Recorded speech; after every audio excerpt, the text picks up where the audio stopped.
नमस्कार, रिपब्लिक भारतीय कुचना स्टूडियो में आपका स्वागत है। मैं हूं अनामिका पांडे, ऋतु भी मेरे साथ है। लेकिन आगे बढ़े उससे पहले आपको बता दें, कल यानी 18 अक्टूबर को रिपब्लिक मीडिया नेटवर्क के राष्ट्र सर्वोपरि सम्मेलन में सुबह 9 बजे से जरूर जुड़े।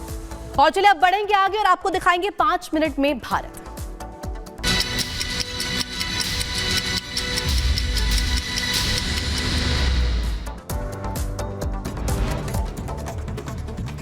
हरियाणा में नायब सिंह सैनी के शपथ ग्रहण को लेकर तैयारियां पूरी। पुलिस सजाएगा परिसर, कई दिग्गज शपथ ग्रहण में होंगे शामिल। शपथ ग्रहण से पहले नायब सैनी ने वाल्मीकि के दर्शन किए, पूजा अर्चना कर लिया आशीर्वाद। आज करीब 1 बजे लेंगे सीएम पद की शपथ।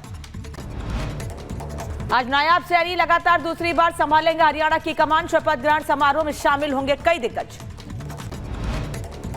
पंचकुला में होने वाले शपथ ग्रहण समारोह में पीएम मोदी, गृह मंत्री अमित शाह होंगे शामिल। एनडीए और बीजेपी शासित राज्यों के मुख्यमंत्री भी पहुंचेंगे। शपथ ग्रहण में विपक्षी दलों के नेताओं को भी बुलाया गया।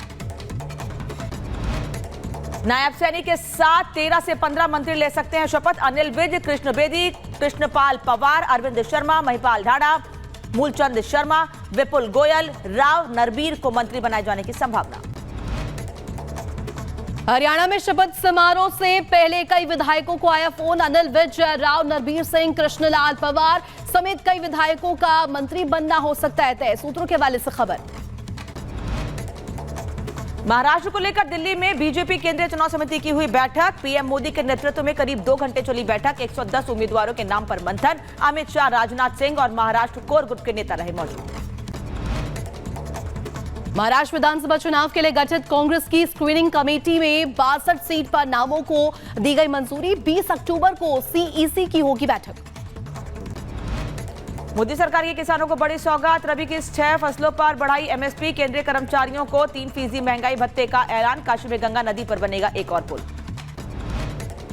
केंद्र सरकार का बड़ा फैसला, वीआईपी लोगों से हटाई जाएगी एनएसजी सुरक्षा, सूत्रों के हवाले से खबर। अब सीआरपीएफ जवानों के हवाले होगी वीआईपी सुरक्षा की कमान। राजनाथ सिंह, योगी आदित्यनाथ समेत 9 नेताओं की वीआईपी सुरक्षा से हटेंगे एनएसजी कमांडो। सीआरपीएफ के जवान संभालेंगे मोर्चा।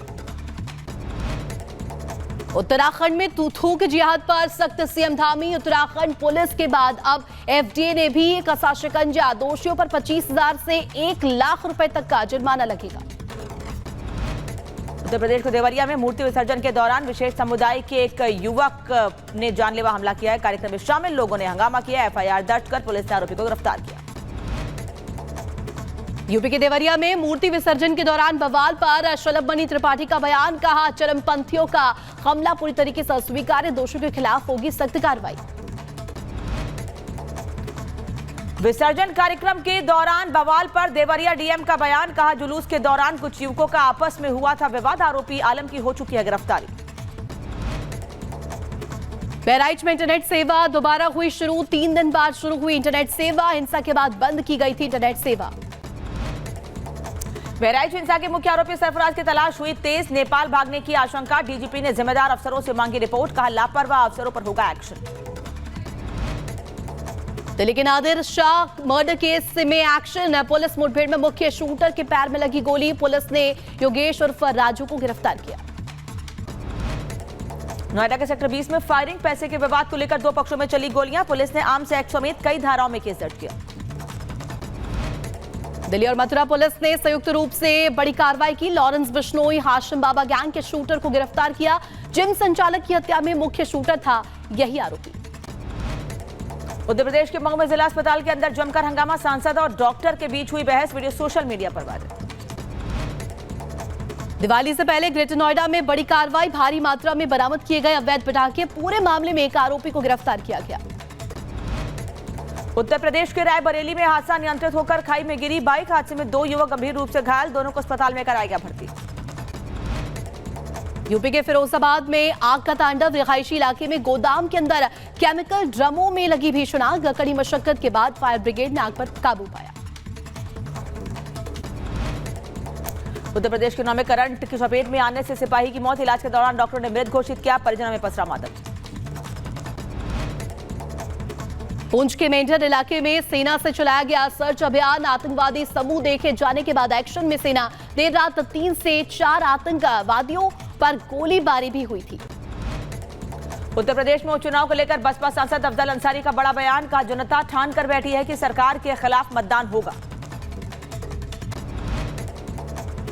यूपी के संभल में प्रशासन ने अवैध निर्माण के खिलाफ कार्रवाई की। इलाहाबाद हाईकोर्ट के आदेश पर प्रशासन 80 से ज्यादा घरों को खाली करा रही है।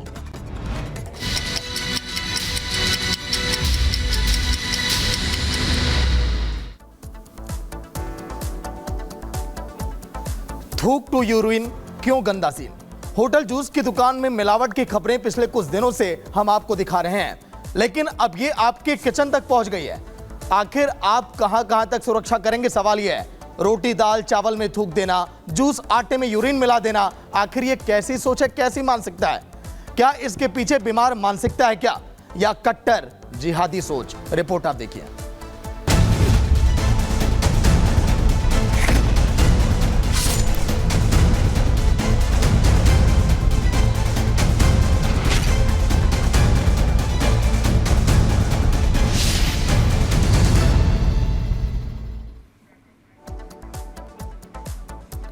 और ऐसी गंदी हरकतों की 6 अलग अलग तस्वीरें आपको दिखाने जा रहे हैं। ये तस्वीरें खाने पीने की चीजों में मिलावट की हैं। मिलावट ऐसी नहीं कि घी में कुछ और मिला दिया या चावल में कंकड़ मिला दिए। मिलावट ऐसी कि जिसे देखकर आप खाने से पहले 10 बार सोचेंगे। उत्तर प्रदेश में योगी सरकार और उत्तराखंड में धामी सरकार ने इसी वजह से सख्त कदम उठाए हैं। ये 6 तस्वीरें आपको दिखा रहे हैं।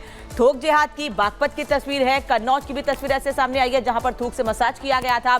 और जूस में यूरिन मिलाने का मामला गाजियाबाद से सामने आया था। शामली में भी कुछ ऐसा ही मामला सामने आया। ग्रेटर नोएडा में भी थूक कर रोटी बनाई गई और देहरादून से भी ऐसा ही वीडियो सामने आया है जहां रोटी बनाते समय थूका गया।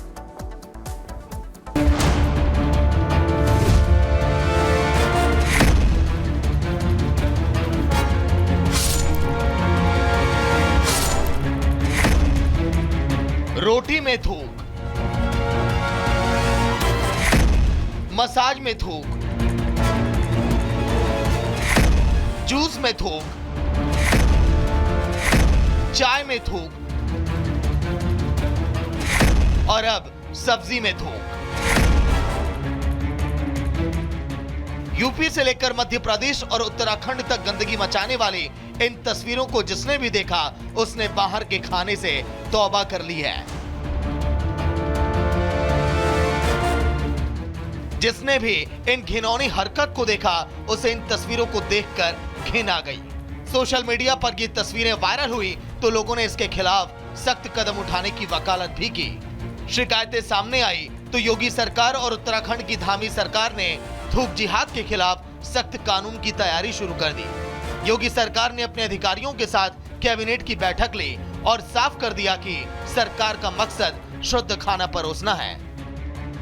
यहाँ पे जो मिलेगा कम से कम वो हापुड़ वाला जूस तो नहीं मिलेगा ना।